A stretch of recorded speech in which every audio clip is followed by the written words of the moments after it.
जय श्री राधे कृष्णा साथियों, मैं भी कृष्णा के यहाँ सारा चैनल में आपका स्वागत करती हूँ। कैसे हैं आप? आपके अच्छे स्वास्थ्य और सुखद जीवन की मंगल कामना करती हूँ। आपके और अपने इष्ट देवों को कोटि कोटि नमन करते हुए, बड़ों को प्रणाम करते हुए वीडियो प्रारंभ करते हैं। मैं तो लाई हूँ दाने अनार के, मेरी मैया के 9 दिन बहार के। माता रानी की ज्योत जलाएंगे, मनवांछित वर पाएंगे।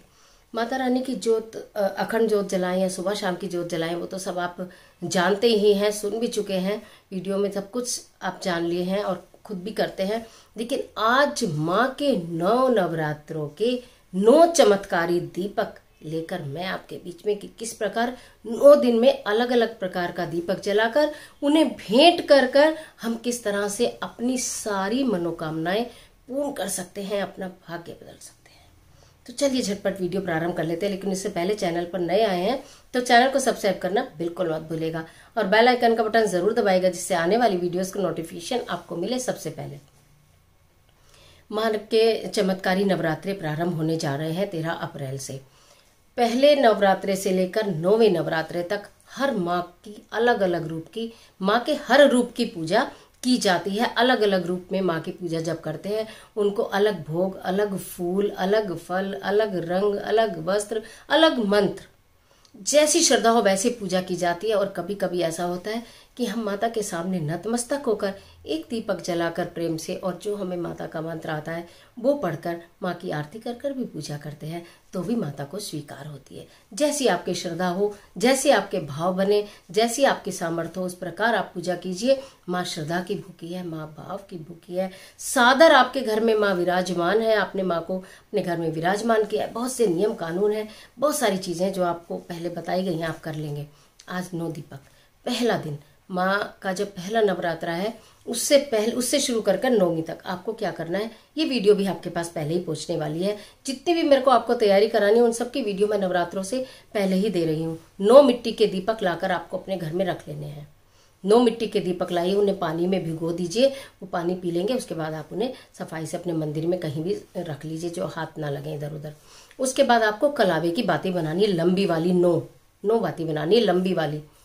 ठीक है, एक तो वो गोल बाती होती है ना, जो ऐसे रख देते हैं और ऐसे खड़ी रहती है, और नीचे से हम ऐसे रख देते हैं, वो नहीं बनानी। लंबी वाली बाती, अब इसका भी भेद बताऊं, लंबी वाली बाती क्यों? हम चाहते हैं लक्ष्मी हमारे यहाँ एकदम इतनी बढ़ती रहे, ऐसे रुके नहीं, बढ़ना रुके नहीं, लक्ष्मी बढ़े। क्योंकि लक्ष्मी बढ़ने का मतलब है, आज मैं 50,000 कमा रहा हूं तो कल मैं 5 लाख भी कमाऊं। जरूरी नहीं है कि मैं 50,000 कमा रहा हूं तो मैं 50,000 पे ही रुका रहूं, या मैं 5,000 कमा रहा हूं तो मैं 5,000 पे ही रुका रहूं। तो उसे हमें बढ़ाना है लक्ष्मी को। आपको बाती कौन सी बनानी है? कलावे की बाती 9। और अगर कलावे की बाती न बना सके तो रुई को आप रोली से लाल कर लीजिएगा। हर चीज का देखिए, मैं हर चीज का सब्स्टिट्यूट बता देती हूँ आपको।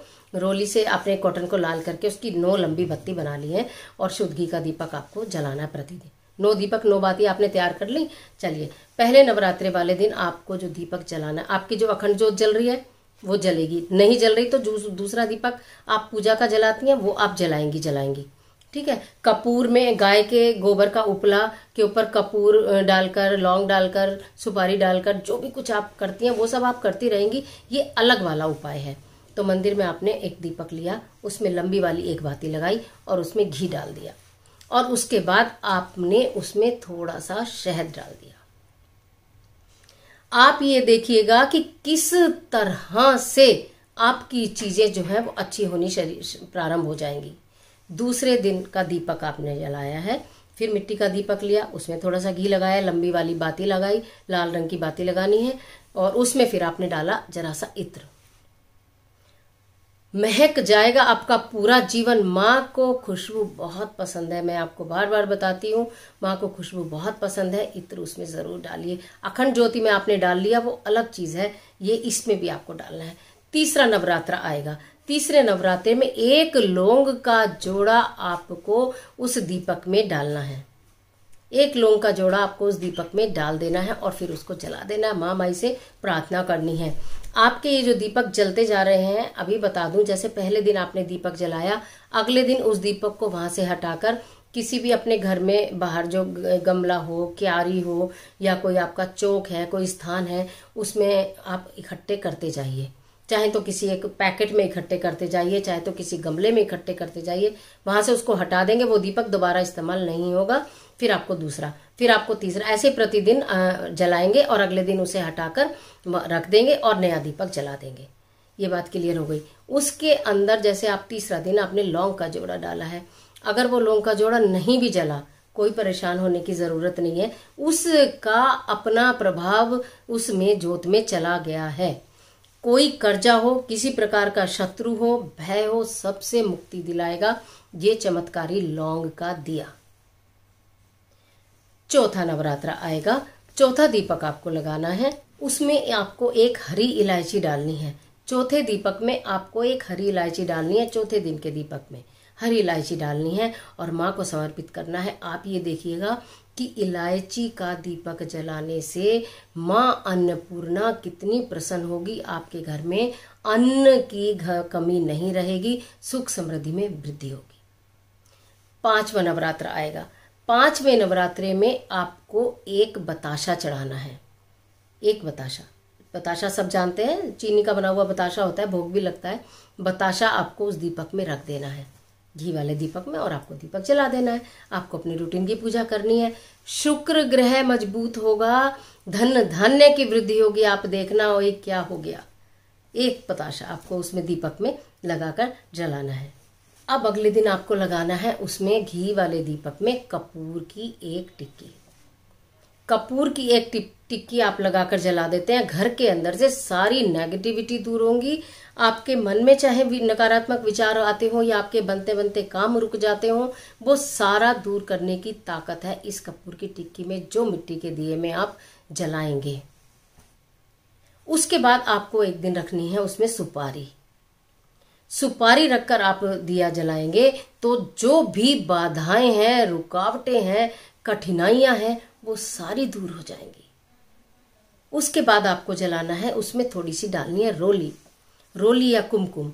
सुख की, सौभाग्य की कितनी वृद्धि होगी। अगर कहीं विवाह में भी रुकावट आ रही है तो आप वो रोली घी में डालकर जो दीपक जलाते हैं, उससे आपके सुख सौभाग्य में वृद्धि होगी, विवाह के मार्ग प्रशस्त होंगे। फिर आपको डालना है एक सिक्का। एक सिक्का आपको दीपक में डालना है और दीपक को आपको जला देना है। अब ये जो पूरे 9 के 9 दीपक मैंने आपको बताए हैं, इन दीपक में अगर कोई सामग्री बचती भी है तो भी उसको आपको एज इट इज बाहर रख देना है, अपने घर के बाहर की तरफ जहां मैंने बताया। लेकिन जो मैंने सिक्का बताया है, उस सिक्के को दीपक के साथ नहीं रखना है। अगले दिन जब वो दीपक आप हटाएंगे तो उस सिक्के को आपको वहां से ले लेना है, माथे से लगाना है, प्रणाम करना है, अपनी पॉकेट में, अपने पर्स में, अपने गले में, कहीं भी आपको उस सिक्के को रख देना है। तो ये 9 चमत्कारी दीपक जब आप जला लेते हैं तो आप ये देखिएगा कि माता रानी की कितनी कृपा आपके ऊपर बरसेगी। सारी मनोकामनाएं आपकी पूर्ण हो जाएंगी। 9 के 9 दीपक जिस दिन जलाने का आप संकल्प लेंगे, पहले दिन की मुझे 9 दीपक माँ के नवरात्रों में ये जलाने हैं। माँ को वो भोग आप चढ़ा रहे हैं, एक तरह से दीपक में ज्वाला माँ को वो भोग चढ़ा रहे हैं। तो आप जो भी मनोकामना रखकर वो दीपक जलाएंगे, सारी की सारी मनोकामनाएं आपकी पूर्ण होने वाली हैं। फिर उन 9 दीपक को आपको जिस दिन आप सामान का विसर्जन करेंगे, यानी कि पूरे 9 दिन हो जाने के बाद जब अपने सामान का विसर्जन करेंगे, तब उस सामान में उन 9 दीपक को रख दीजिएगा और उनको सामान के साथ विसर्जित कर दीजिएगा। उसमें से और कोई सामान नहीं लेना है, केवल सिक्का आपको लेना है, बाकी सारी चीजें एज इट इज रख दीजिएगा। तो ये मैंने आपको 9 चमत्कारी दिए माता रानी के बताए हैं। आप व्रत रखते हैं तो भी, नहीं रखते हैं तो भी, अखंड ज्योति जलाते हैं तो भी, नहीं जलाते हैं तो भी, सुबह शाम की पूजा आप करेंगे ही।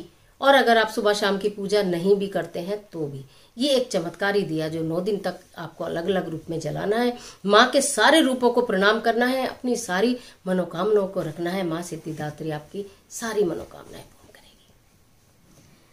तो आज के लिए इतना ही, मुझे दीजिए इजाजत। मिलती हूँ एक और महत्वपूर्ण वीडियो के साथ। तब तक हंसते रहिए, मुस्कुराते रहिए, अपना और अपने अपनों का ख्याल कीजिए। वीडियो अच्छी लगे तो लाइक कीजिए, कमेंट बॉक्स में जय माता दी लिखना बिल्कुल मत भूलिएगा। ईश्वर आपकी मदद करे।